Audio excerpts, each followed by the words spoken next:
Hey guys, my name is Alexia, and this is my abstinence project. As you can probably tell, my substance was alcohol.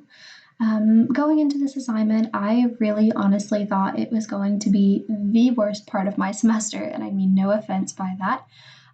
But I honestly thought that this was going to be literally the assignment that I hated most out of my entire college career. I thought I was going to hate it. I hated the idea that I had to give something up.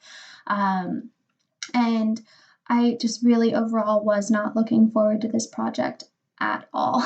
Um, but coming out of it, I am really, really glad that it was required for this class. And I am not being sarcastic at all. That is the most sincere thing. I am honestly so glad that we did this project because I think that it put a lot of things into perspective. I think it gave me um, a perspective that I wouldn't otherwise have gotten outside of this project. And it was really, honestly, super eye opening. So, without further ado, here is my abstinence project. In my letter, I mentioned how alcohol was a band aid for a lot of things in my life. And by that, I mean that, whenever there was some sort of hardship, I would just go home and unwind to a glass of wine. And I also mentioned in my letter that at some point, a crutch becomes a cane. And what I meant by that is that, you know, it's almost okay in our society to have a rough day and go home and pop open a bottle of beer. It's something that's widely seen as acceptable because of how often it's seen. And at a certain point, it stops becoming a quick band aid and it becomes something that you rely on, and that's when a problem arises. Another point that I mentioned in this is that alcohol is the easiest plus one to bring to any sort of event.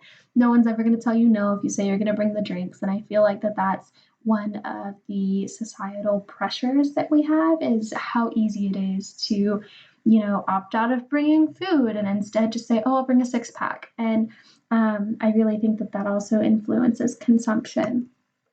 So, in my log, I mentioned that one night I was having a really hard time, really wanted to drink, and my boyfriend and I were watching movies. And when we would normally, open up drinks and start sipping on stuff throughout the rest of the night, we made ice cream sundaes, of all things.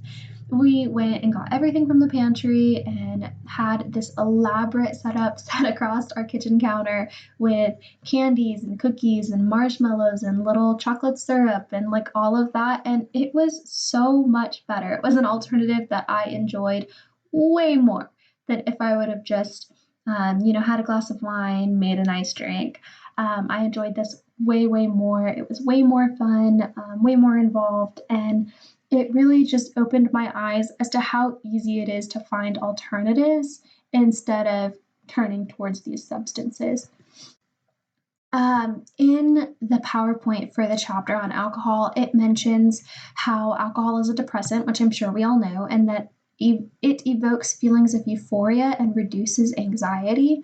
I really, really was affected by this because I personally know that much of the reason that I turned to alcohol is to reduce anxiety. So this really hit home for me.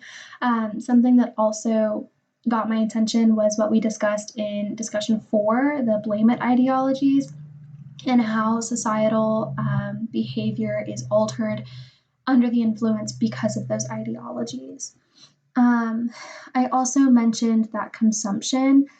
College students are way more prone to drinking than people who are not college students. So I feel like that also points to the societal pressures as mentioned in the previous slide. And I really thought that was interesting and was indicative of how much students drink. And I feel like this is also important for us to note because, whatever stage of college that we're in, we are here and we are a part of this statistic. And I feel like that's very important. To bring it all home, I put on here the equivalence of a serving of alcohol because I feel like that's something that I never truly understood. I will note that this graphic differs from what's in the book a little bit. For wine, the book does say that 4 ounces is a serving, and for hard liquor, it does say that 1 ounce is a serving. But something that I did find interesting in the PowerPoint for chapter 9 is that carbonated beverages make alcohol absorb into your system faster. And I thought that was crazy because carbonated beverages are widely used as mixers in drinks. So that was just something that I found interesting. I hope you guys enjoyed my project. And like I said, I hope you guys found it as eye opening as I did. Thank you and have a great rest of your semester.